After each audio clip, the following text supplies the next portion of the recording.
Foi eleito em dezembro, à segunda volta, e toma agora posse como bastonário da Ordem dos Advogados. É professor e advogado, naturalmente. Luís Menezes Leitão, bem-vindo à Rádio Observador. A partir de agora está sob escuta. Bom dia, doutor. Na abertura do ano judicial criticou o pacote de medidas contra a corrupção recentemente anunciadas pelo Governo, entre elas a delação premiada. Acha que esse era o momento ideal para o fazer?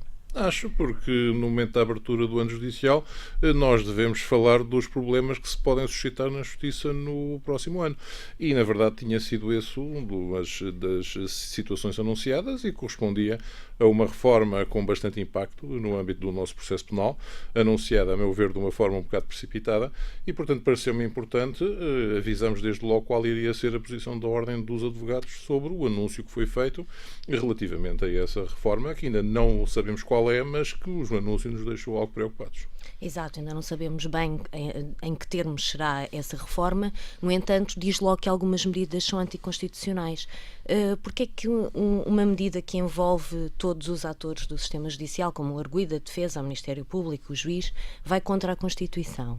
Mas está a falar da delação premiada, por exemplo. Bom, que foi uma das que disse que não a seria... primeira questão que se coloca é que a delação premiada implica, naturalmente, que, segundo o sistema que foi indicado, e portanto não temos a certeza do que vai ocorrer, mas o primeiro anúncio que aqui apareceu foi de que nós iríamos ter um sistema em que o arguido poderia confessar e, portanto, denunciar outros num acordo com o Ministério Público. E, portanto, neste caso, através de um acordo com o Ministério Público, nós veríamos que o arguido poderia negociar assim a pena. Portanto, ou seja, isto é um sistema parecido com os plea bargaining americanos, onde, de facto, o Ministério Público tem a possibilidade de discutir a pena com os arguidos, levando a que o próprio Supremo Tribunal americano já tenha dito que o processo penal americano, neste momento, é um processo de acordos e não um processo de julgamentos. E precisamente sem nunca chegar ao conhecimento de um juiz, é isso? Exatamente, sem nunca chegar ao conhecimento de um juiz, portanto, faz o acordo, confessa, acaba por chegar lá, mas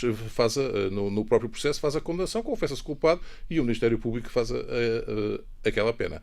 O que é que sucede precisamente no nosso sistema? Nós baseamos no princípio da legalidade. O princípio da legalidade significa que o Ministério Público tem sempre que exercer a ação penal, portanto, ou seja, não está sujeito a um princípio de oportunidade, não pode estar a discutir acordos nem discutir a ação penal a seu próprio prazer e, precisamente por isso, a nossa Constituição exige, de facto, que o processo penal funcione nesses termos. Por outro lado, mas o também... senhor está a supor. Estou a supor, mas estou a supor com base no que foi anunciado.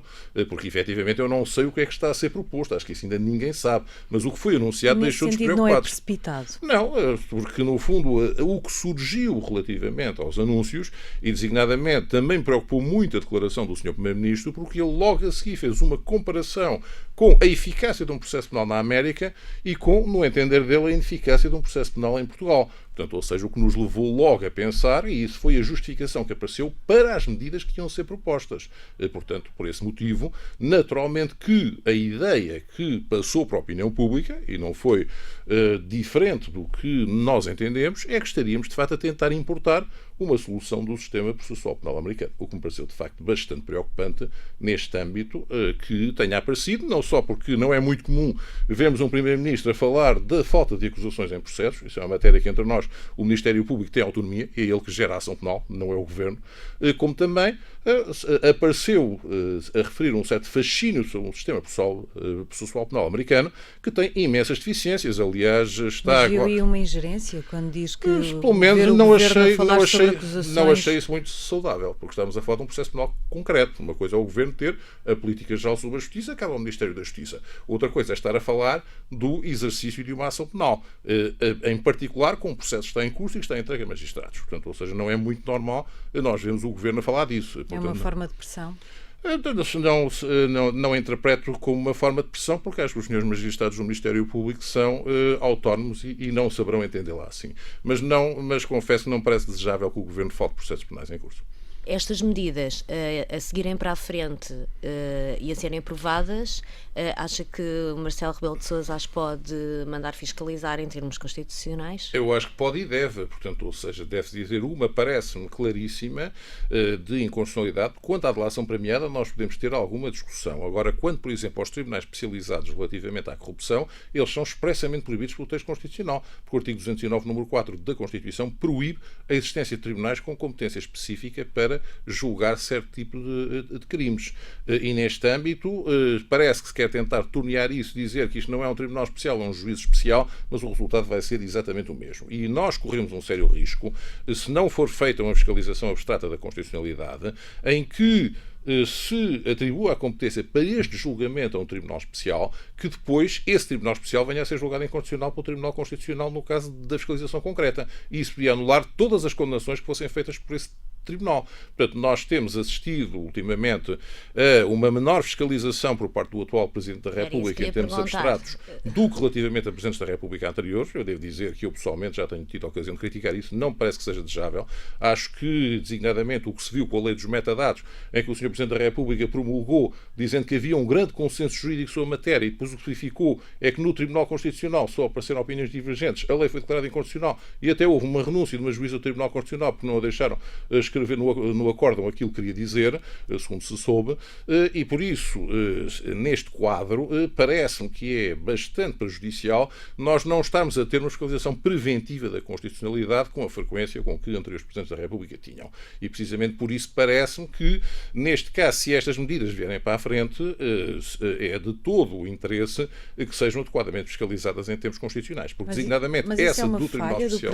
O Presidente acha que ele não tem essa apetência ou pura e sei, simplesmente não tem tido a opinião de que era O que necessário? tem sido explicado é que o Sr. Presidente da República, como professor de Direito, aliás, foi meu colega lá na Faculdade de Direito, se sente habilitado para avaliar se a situação é constitucional ou não em termos constitucionalistas. O problema é que todos nós podemos ter uma opinião sobre a constitucionalidade, mas mas a opinião que prevalece é sempre o Tribunal Constitucional. E por isso, a meu ver, parece-me desejável que o Tribunal Constitucional tenha, de facto, a possibilidade de fiscalizar a título preventivo estas medidas se vierem a surgir. Designadamente, como estou a avisar, e neste âmbito acho que esse aviso é importante, se um tribunal especial for aprovado sem qualquer indicação ao Tribunal Constitucional, corre-se o sério risco de todas as condenações que esse tribunal especial vier a proferir serem anuladas por inconstitucionalidade. E isso parece-me que é um risco muito grande na perseguição aos criminosos no nosso sistema de justiça. Nós estamos a enverdar por medidas dessas sem termos a segurança jurídica adequada. Então, que medidas concretas é que deveriam estar neste plano para resolver um problema que também não discorda disso, é um problema grave, que é a questão da corrupção em Portugal? Eu acho que nós temos um problema seríssimo em termos de corrupção, devo dizer por isso, mas parece-me que nós também temos um defeito muito grande, que é considerar que as questões se resolvem com alterações à lei e quando não nos preocupamos em executar as leis que temos, porque isto está sempre assim, o grande problema que existe é que muitas vezes no nosso país a ideia é a seguinte: não temos este problema, criamos leis. Designadamente, há uma grande incidência de um crime, criamos um tribunal especial. Não é nada disto que vai resolver as acusações e os problemas que existem então, em termos de política criminal. O que vai é a existência de meios para fiscalizar este tipo de atividade. E, designadamente, porque hoje em dia, ao contrário do que sucedia há uns anos, é muito mais fácil perseguir a corrupção, porque nós temos a possibilidade de rastrear as contas bancárias, temos a possibilidade de rastrear transferências para o estrangeiro, temos a possibilidade de verificar os gastos, inclusivamente, neste âmbito. Portanto, ou seja, meios de possibilidades tecnológicas hoje de controlar o crime de corrupção não falham se houver condições para serem estabelecidas. O que muitas vezes se constrange, e isso foi dito pelo Sr. Procurador-Geral da República na sessão de abertura do ano judicial, é que, de facto, não existem meios que estejam a ser fornecidos, não há possibilidade de fazer as perícias técnico-financeiras, que implicam a existência de funcionários qualificados, e, portanto, por isso, muitas vezes esta situação falha. E o que me parece é que muitas vezes quer-se dar à opinião pública a ideia de que nós vamos resolver um seríssimo problema de política criminal, pura e simplesmente alterando a lei, substituindo a investigação criminal por confissões de arrependidos, que é no fundo o que está a ser proposto para esta situação, e dizer que isto vai resolver em termos de eficácia alguma coisa. Então a sua solução era contratar pessoas? Exatamente. Não só para o Ministério Público, mas também não só magistrados do Ministério Público. O próprio Presidente do Supremo falou também na exatamente, falta de assessores para os juízes. Está a haver também, muitas vezes, uma deficiente gestão neste caso, isso tem que se dizer, relativamente à questão dos megaprocessos. Também, mais uma vez, o que se viu foi isto. Não, nós vamos acabar com os megaprocessos. Mas como é que vamos acabar? Alterando a lei. Ora, eu leio o Código de Processo Penal e, a meu ver, acho que se o Ministério Público quiser, já pura e simplesmente separa os processos. Porque a lei dá-lhe essa faculdade. Portanto, ou seja, nós não há motivo nenhum para se apresentar um mega processo em que se pretende acusar o arguido de todos os crimes e mais alguns, quando já pode haver provas, por exemplo, relativamente a algum tipo de crime em que ele possa ser condenado imediatamente. Mas assim portanto, não poderão ser condenados, por exemplo, por associação criminosa. Pode ser, mas isso é uma questão que se coloca, mas por vezes já o facto de haver uma punição por um crime que o arguido praticou em termos céleres é muito mais adequado à sociedade do que nós estamos a tentar criar. Condenar por todos os crimes e mais alguns. Não se esqueça que, já que se fala tanto do sistema americano, o Al Capone, que era um dos maiores criminosos que existia, foi apenas apanhado por fraude fiscal, mas isso serviu para o tirar da circulação. Portanto, também me parece que nós podemos... Mas isso significa não fazer a justiça toda para fazer alguma justiça? Não, significa que, pura e simplesmente, nós fazemos a justiça relativamente a um crime de que o arguido é acusado e se pode defender. Não precisamos é de estar, pura e simplesmente, a somar todos os crimes como tem sido aqui praticado. E mesmo os próprios responsáveis do Ministério Público acham que isso é desadequado. Eu lembro-me que o anterior Procurador-Geral da República disse uma vez que os megaprocessos eram mega-absolvições. Porque, de facto, se nós estamos a acusar o arguido de tudo e mais alguma coisa, é muito difícil produzir essa prova. Mas são eles próprios que acusam, não é?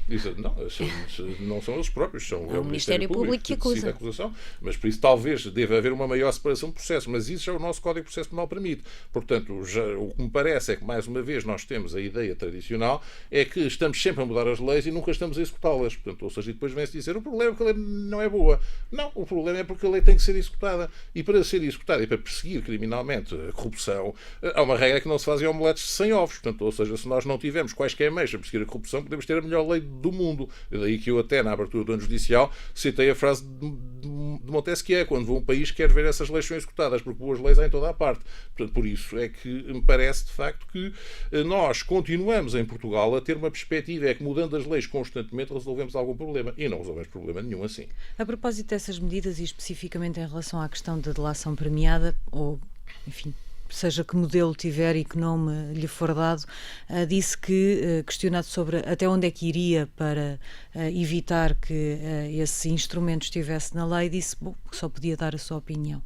É isso que vai fazer em relação a todas as questões que afetam os advogados, limitar-se a dar a sua opinião? Não, vamos tentar negociar, vamos tentar resolver todas as questões que afetam, e há muitos problemas que afetem os advogados. No caso da delação premiada, nós temos um problema, porque eu gostaria de que a Ordem tivesse poderes de controle da constitucionalidade, já que há pouco se falou, que é algo que existe no Brasil, por exemplo, em que a Ordem dos Advogados pode sujeitar a fiscalização da constitucionalidade das leis. Infelizmente não temos esse poder.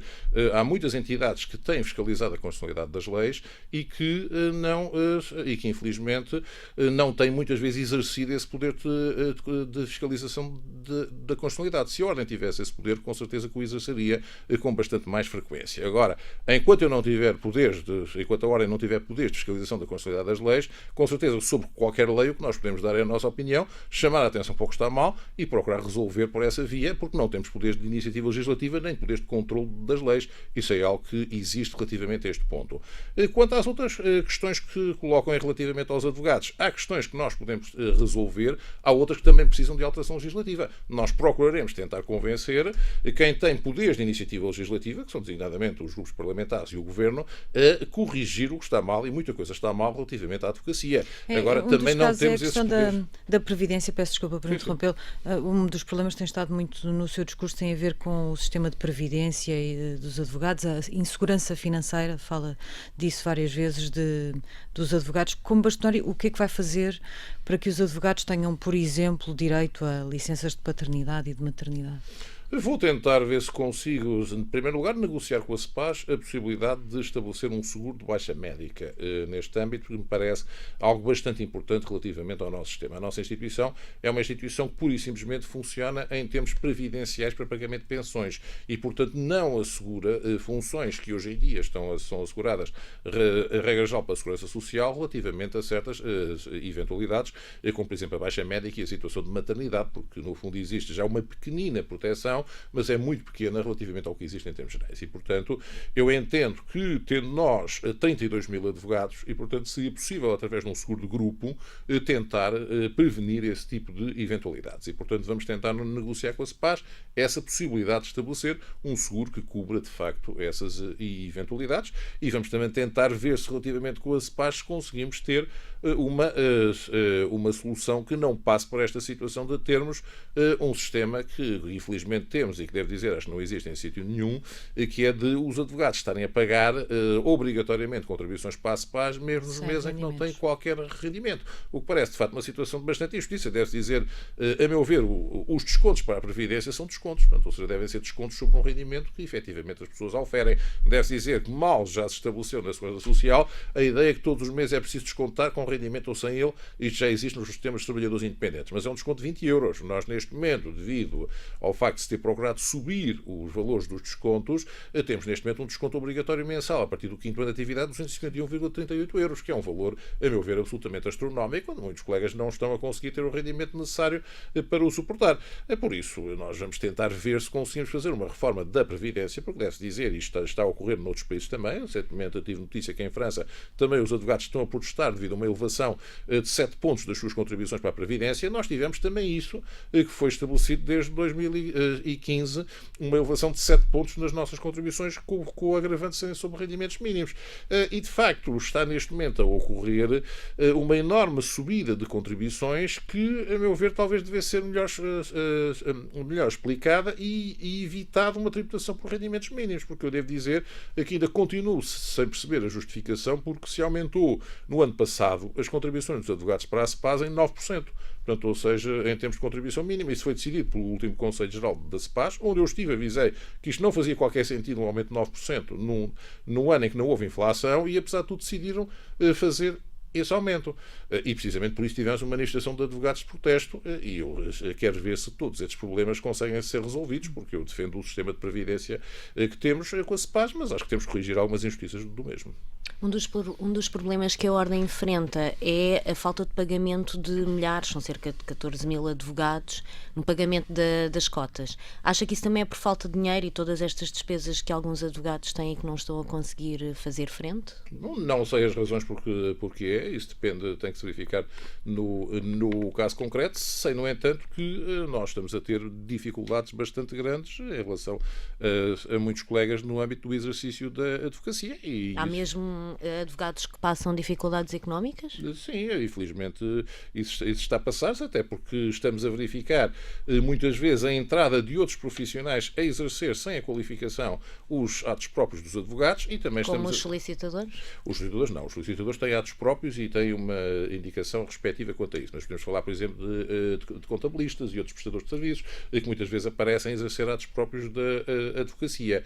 E neste âmbito o que se está a ocorrer é que não só não está a ser controlado isso, quando devia ser feito um controle efetivo, como também, pelo contrário, ainda se quer mais liberalizar, porque o Governo colocou nas suas grandes opções do plano a ideia que queria seguir as propostas da Autoridade da Concorrência e da OCDE de limitar imensas profissões reguladas e, portanto, permitir qualquer profissional exercer essa atividade bastante de aprovar um código de conduta. Nós achamos que isso seria péssimo para a advocacia e péssimo também para os cidadãos em geral, que estariam a ser confrontados com profissionais a exercer atos próprios de advogado sem ter a qualificação e especialmente sem ter a deontologia que é exigida no âmbito da profissão de advogado. A senhora acusou o Governo de não cumprir a lei que diz respeito às remunerações dos advogados. E penso que é um fator objetivo. Mas a Ministra da Justiça diz que o Governo não tem falhado com as suas obrigações. Bom, então, eu gostava de saber onde é que estão as duas portarias que, a meu ver, deviam ter sido publicadas desde 2018. Temos a Lei 40 de 2018, está lá para qualquer pessoa ver, que diz que o Governo tem que atualizar as remunerações dos advogados no apoio judiciário até 31 de dezembro de cada ano. Essa lei entrou em vigor em agosto de 2018. Desde então passou 31 de dezembro de 2018 e passou 31 de dezembro de 2019. Não vejo nenhuma das duas portarias publicadas. Neste momento estamos em 13 de janeiro de 2020. Portanto, neste caso, e penso que é dever de facto do Governo executar as leis que o Parlamento aplica e coloca, como eu disse, se fosse deputado, estaria preocupado se aplicasse uma lei e depois visse que não era executada. Portanto, Nós, no mandato anterior, na legislatura anterior, assistimos a aumentos e a atualizações salariais dentro do setor da justiça, mas com outras classes profissionais. Exatamente. Não vimos isto com os advogados. Os advogados sentem-se, em relação a este Governo, um parente pobre da justiça? Eu devo dizer que me parece, pelo menos, que está a haver um diferente tratamento e que é muito indesejável relativamente aos advogados quanto aos outros operadores judiciais, mas merecem todo o respeito e devo dizer que eu não contesto a atualização. Acho que os senhores magistrados são profissionais que ainda por cima têm que trabalhar em exclusividade e precisamente por isso e com funções de altíssima responsabilidade e por isso devem ser dignamente pagos e, portanto, neste âmbito, a atualização das remunerações dos senhores magistrados é algo que só pode merecer o meu apoio. O que não me parece possível, e isso eu acho que foi muito desagradável, é nós termos assistido. Primeiro o Governo falou que iria aumentar as remunerações dos magistrados judiciais. Depois verificou-se que os magistrados do Ministério Público disseram que não podiam ficar de fora e o Governo cedeu e decidiu também aumentar na mesma medida os magistrados do Ministério Público. E depois, relativamente aos advogados, que têm remunerações para atualizar há 15 anos, portanto, ou seja, uma situação bastante grave, porque são os únicos profissionais que estão obrigados a praticar preços de há 15 anos, não foi feito absolutamente nada. E foi o próprio Parlamento que, através de uma lei, mandou o Governo fazer essa atualização. E o Governo nada fez. Por isso, simplesmente, no fundo, isto é uma diferença de tratamento que me parece extremamente desagradável e que, de facto, deveria ser imediatamente corrigida. E, portanto, eu acho que o mínimo a coisa que se podia esperar, antes de discutir as novas tabelas e a reforma da lei do apoio judiciário, era, pelo menos, proceder imediatamente à atualização que é obrigatória pela Lei 40 de 2018. E isso aí ninguém, não estou a ver que esteja a ser executada neste âmbito. E é preocupante que as leis do Parlamento não sejam aplicadas. O Sr. Bastonário esteve inscrito no apoio judiciário ao longo da sua carreira algum momento? Nunca estive inscrito no apoio judiciário porque não vi necessidade disso. Devo dizer, a única vez que exerci atividade... Mas os advogados inscrevem-se por necessidade no apoio judiciário? Não, alguns inscrevem-se por, de facto, têm uma remuneração lá, outros inscrevem-se porque têm interesse em ter... em aprender, como muitos me disseram, em aprender algumas atividades no âmbito do apoio judiciário e continuar a praticar. Eu devo dizer que eu trabalhei no apoio judiciário quando era advogado estagiário, portanto, ou seja, porque nessa altura, de facto, o apoio judiciário estava entregue aos advogados estagiários. Mal, a meu ver, porque os advogados estagiários não têm a adequada preparação para defender os cidadãos nesse âmbito. Mas depois a minha atividade evoluiu de outra maneira e não vi, de facto, da minha parte, que tivesse interesse em inscrever-me no apoio judiciário. O programa de governo traz algumas novidades no sistema penal. Além dos tribunais especializados, como já falou, fala em passar para os julgados de paz alguns litígios, como é o caso da regulação do poder paternal. Como é que olha para esta medida? Olho também com bastante desagrado, porque, de facto, o que nós estamos a verificar é que o Governo, em vez de investir nos tribunais judiciais, e deve-se dizer que essa era uma medida que, a meu ver, já devia ter sido tomada, que era reverter a extinção dos tribunais judiciais que foi realizada no tempo da Troika. Nós temos um parque judiciário que continua a ter características excelentes e está completamente ao abandono. Portanto, ou seja, por isso, devo dizer, e colocamos comunidades a centenas de quilómetros de um tribunal. Eu devo dizer que me parece inaceitável que o Estado desapareça do território nacional e que o interior não tenha um tribunal e que tenhamos situações perfeitamente absurdas, que é, por exemplo, se uma pessoa é atropelada na Figueira da Foz e tem que pedir uma indenização acima de 50 mil euros, tem que se deslocar a Coimbra para instaurar o respectivo processo. Nada disto faz sentido, a meu ver, e precisamente o que me choca é que nós tenhamos um parque judiciário excelente, e, portanto, algum deles herdado, inclusivamente, do Estado Novo, e que tenha sido encerrado, que os tribunais estejam neste momento ao abandono, e em vez de serem recuperados e realizados os julgamentos, estejamos a abandonar esses recursos que temos e quando podiam ser perfeitamente aproveitados. Como eu já disse, não estamos aqui a falar em construir um novo aeroporto. É perfeitamente possível pegar no parque judiciário que temos e voltar a colocar os tribunais lá, que hoje em dia até os funcionários estão colocados nos tribunais nas capitais de distrito em situações muito defeituosas, quando poderiam estar perfeitamente nos tribunais que foram encerrados. O que é que o Governo está a fazer? É precisamente o contrário, é dizer, não, nós queremos julgados de paz. Os julgados de paz fornecem uma justiça muito pior. Os julgados de paz não são tribunais judiciais. São tribunais não judiciais e, precisamente por isso, inclusivamente, nem sequer é necessário a presença de um advogado nos julgados de paz. Portanto, fornecerão sempre uma justiça de muito menor qualidade do que a que existe nos tribunais judiciais. Quando se vai colocar matérias com a dignidade e com a capacidade de litígio que nós vemos, são das situações que mais existem em termos de litígios entre duas pessoas e com dramas pessoais brutais, como é a situação da regulação do poder paternal. Quando um casal discute o destino dos seus filhos e precisamente coloca o problema de estar afastado de um filho ou ter a possibilidade de ter o contato com o filho, isto é algo que não pode ser tratado com a ligeireza com que é tratado num julgado de paz. Isto tem que ter um julgamento através de um juiz e precisamente por isso preocupa-me que este tipo de medidas apareça com esta situação e que nós vejamos isto neste âmbito aparecer em propostas do Governo. Portanto, isso parece-me que, de facto, estamos afastando-nos completamente do paradigma que deve ser a justiça e que deve ser assegurada por tribunais e não por julgados de paz. Porque, no fundo, como se disse, eu tenho alguma experiência de trabalhar nos julgados de paz e garanto que as condições, conduzido alguns processos lá, e devo dizer que as condições de estar num julgado de paz é completamente diferente das condições do julgamento num tribunal. E, precisamente por isso, eu não recomendo os julgados de paz a ninguém e por esse motivo também me parece que em matérias com a complexidade como são a regulação do poder paternal, não podem estar nos julgados de paz. Não recomendo aos julgados de paz a ninguém em nenhum caso? Deviam acabar os julgados de paz? Não, pequeníssimas questões podem ser tratadas lá. Agora, no fundo, eu verifico muitas vezes, neste momento, os julgados de paz já têm competência para litígio até 15 mil euros. Eu devo dizer que isso parece-me excessivo. É a minha opinião. Portanto, mas as pessoas que lá estão e que lá trabalham não fazem um trabalho sério e dedicado? Fazem, com certeza que sim, mas eu devo dizer, mas não me parece que, de facto, que deva ser que nós tenhamos um sistema de justiça constituído por julgados de paz e não por tribunais. Porque, de facto, os julgados de paz devem existir para pequenos litígios, questões de vizinhança, questões de condomínio, como existem aqui, mas são pequenos. Ora, quando já temos litígios até 15 mil euros nos julgados de paz, acho que já são litígios que já têm uma dimensão bastante grande para estar num julgado de paz. Agora, fora disso, dizemos que todo o sistema judicial é para os julgados de paz e até a regulação familiar está nos julgados de paz, isso parece-me um erro. O tema da lentidão da justiça é muito recorrente e muitas vezes os advogados também são apontados como culpados dessa lentidão por causa de algumas manobras dilatórias que promovem nos julgamentos. Admite que alguns dos seus colegas possam fazer isso, pelo menos em processos mais mediáticos, que são os que também nós mais acompanhamos. O que sucede neste caso é o seguinte: os advogados são os únicos que têm que cumprir efetivamente os prazos que lhes dão, porque se não cumprirem os prazos que lhes dão, perdem a possibilidade de praticar o ato e sofrem responsabilidade civil em consequência disso. Todos os outros operadores podem adiar o processo, dizer que o processo é complexo, pedir adiamento de prazos e, portanto, colocando a situação. Portanto, quanto aos advogados, aí estão completamente inocentes desta situação. Se me questiona se os advogados devem ou não exercer os direitos da defesa, eu acho com certeza que devem, que é para isso que lá estão.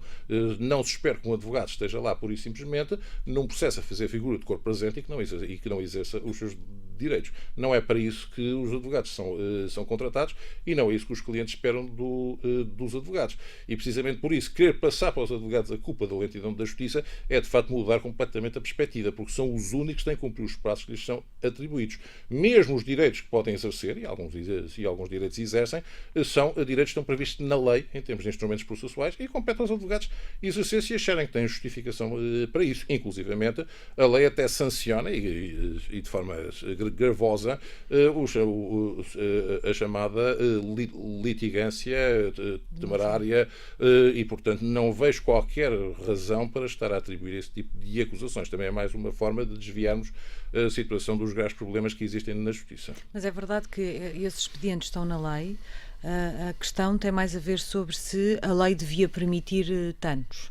E essa é uma discussão que não é nova. Na altura da ministra Paula Teixeira da Cruz, ela era particularmente crítica da utilização de alguns desses expedientes e defensora da necessidade de os limitar.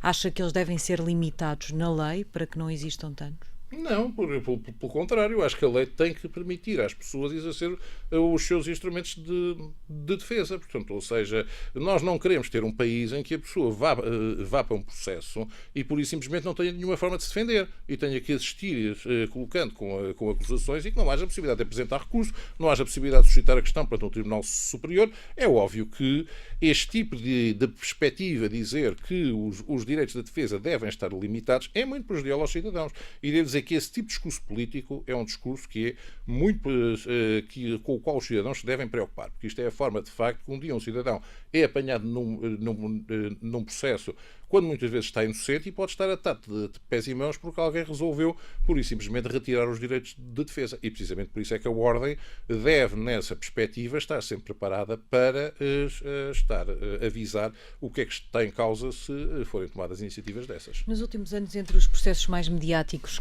que assistimos, tivemos alguns que envolviam magistrados judiciais, magistrados do Ministério Público e depois várias polémicas relacionadas com o exercício de funções dessas mesmas pessoas nos tribunais, apesar de os processos continuarem ou ainda não terem transitado em julgado. O que é que o senhor acha de advogados que num dia estão sentados no banco dos réus como arguidos num determinado processo e no outro dia podem simplesmente estar sentados do lado do advogado de defesa a representar os seus clientes?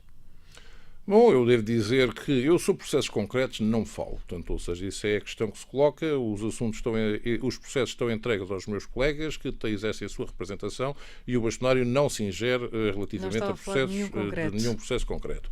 Se me está a colocar a questão relativamente ao exercício da jurisdição disciplinar da Ordem, o que eu digo é o seguinte: quando um advogado é objeto de um processo-crime, ele é imediatamente, a Ordem é avisada relativamente a esse processo, porque existe esse dever na lei de os órgãos do Departamento de Investigação e Ação Penal participar à Ordem que tem um processo de crime contra um advogado.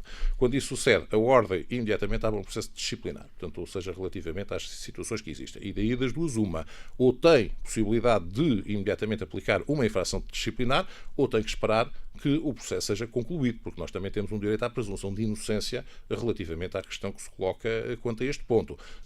Se pode também ocorrer, se for uma situação mais grave, haver situações de suspensão preventiva, mas, como se disse, isto é algo que cabe à jurisdição disciplinar da Ordem. Mas não deveria haver uma regra?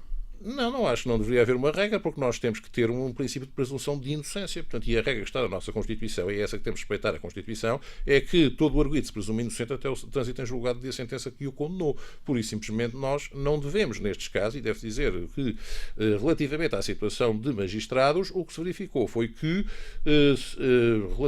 eles foram...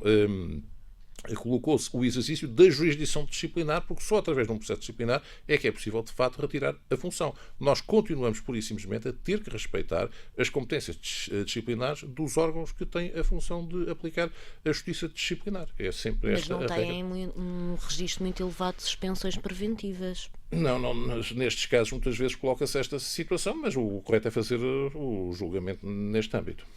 E quanto a posições públicas sobre processos, um dos seus antecessores, Marinho Pinto, creio que em 2010 fez, por exemplo, declarações públicas sobre o processo Freeport, colocando-se do lado do antigo primeiro-ministro José Sócrates, ao dizer que a justiça o Poder Judicial estava a querer derrubar um primeiro-ministro naquela altura. O senhor assume estas funções quando temos a Operação Marquesa a decorrer, temos um antigo ministro da Defesa acusado também num processo. Vai tomar posições públicas sobre estes casos, como fizeram alguns dos seus antecessores? Claro, não. Eu não tomo posições sobre o processo em curso. E acha que os advogados deviam? Acho que não, porque pura e simplesmente o que sucede é a questão que se coloca. O processo está entregue a um colega e o colega sabe conduzir a defesa de forma que entende mais adequada. E nós temos que respeitar a forma como esse colega está a exercer essa função. E precisamente por isso, neste âmbito, as questões que se verificam nesta sede é que não convém que, eu devo dizer, eu até aconselho que as pessoas evitem pronunciar-se, e o próprio Estatuto da Ordem proíbe o advogado de estar a contribuir para a discussão pública de questões profissionais. Eu não acho que seja desejável, e precisamente por isso espero que isso não ocorra, estar a discutir processos que estão em curso, principalmente quando não são processos dos próprios, porque isso perturba muito o exercício da defesa por parte de quem está encarregado desse processo. Mas é uma coisa bastante comum, que é nós vermos, imaginemos que sai uma acusação de um processo mais ou menos mediático, os órgãos de comunicação social recorrem a outros advogados, eventualmente não envolvidos naquele processo, para comentarem algumas das questões. E é praticamente impossível que não toque no processo propriamente dito, que não fique restrito a uma discussão teórica.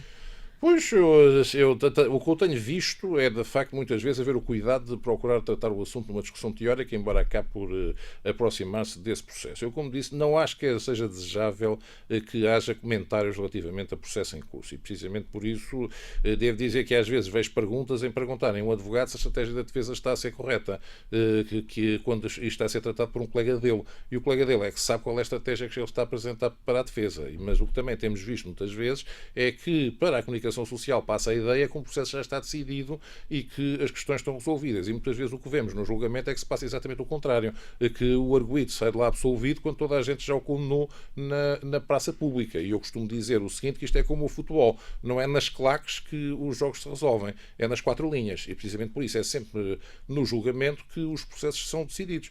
E por isso eu acho sempre, eu devo dizer como bastonário nunca o farei, estar a comentar um processo concreto, respeitarei sempre a autonomia que o meu colega que esteja a conduzir esse processo tem e entendo que se deve evitar esse tipo de comentários por parte de advogados, porque não são, para já, não são adequados neste âmbito. E, em segundo lugar, muitas vezes nem sequer são esclarecedores, porque o que nós verificamos é que quem está a falar do assunto não tem ideia de quais são as provas que existem em julgamento, não tem ideia de quais são as situações que foram produzidas. E, portanto, se o próprio colega e tem essa possibilidade, se quiser referir a alguma coisa, não toma posição, não vejo porque é que outros advogados devem tomar.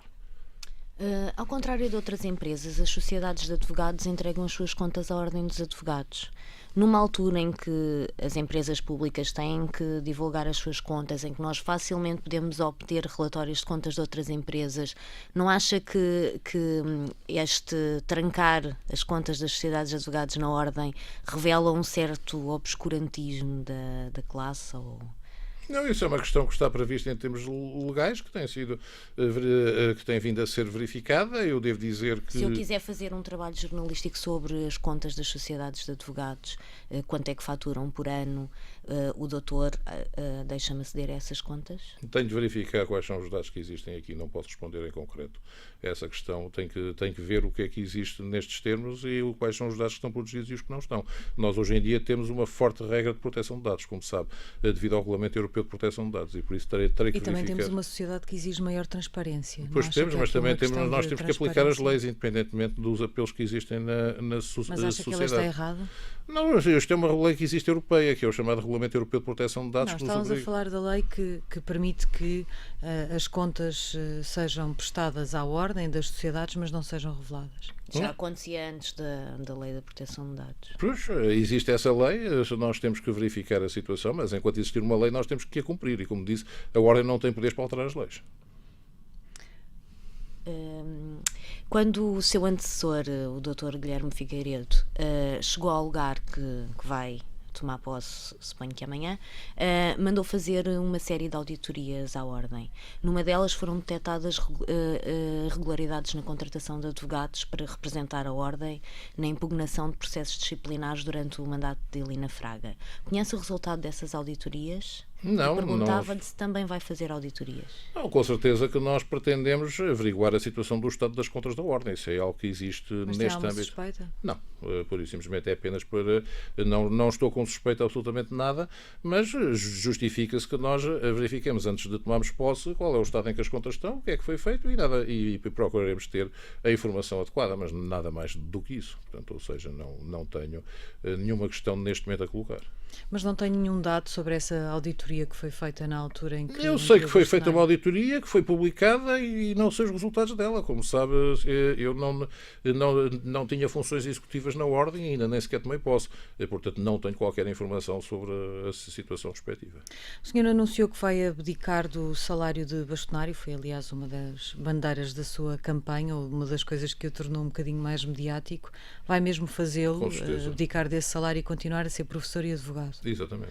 E também vai continuar a ser presidente da Associação Lisbonense de Proprietários? Por enquanto penso que sim, portanto, ou seja, mas isso é algo que poderei mais tarde reponderar se verificar que há alguma questão, mas neste momento tenciono. Mas não vê nenhuma incompatibilidade entre uma coisa e outra? Não vejo nenhuma. E vai continuar a ser professor e advogado? Sim. Vai conseguir gerir mais de 30 mil advogados e acumular com todos esses cargos? Eu acho que sim, eu não tenho assim tantos cargos, dou umas aulas na faculdade, tenho alguns clientes no meu escritório, que é um escritório de familiar, e presido uma associação, e também sou membro de outras associações, mas nessas sem funções executivas. Não acho que isso impeça o meu trabalho na Ordem e fazer como todos os colegas que antes do Dr. Marinho Pinto exerciam de fato a advocacia e continuavam a trabalhar, porque o princípio que é na Ordem é que todo o trabalho para a Ordem deve ser gratuito, e precisamente por isso, até nessas questões que têm sido colocadas, eu acho que eu vou presidir a um Conselho Geral de 21 membros.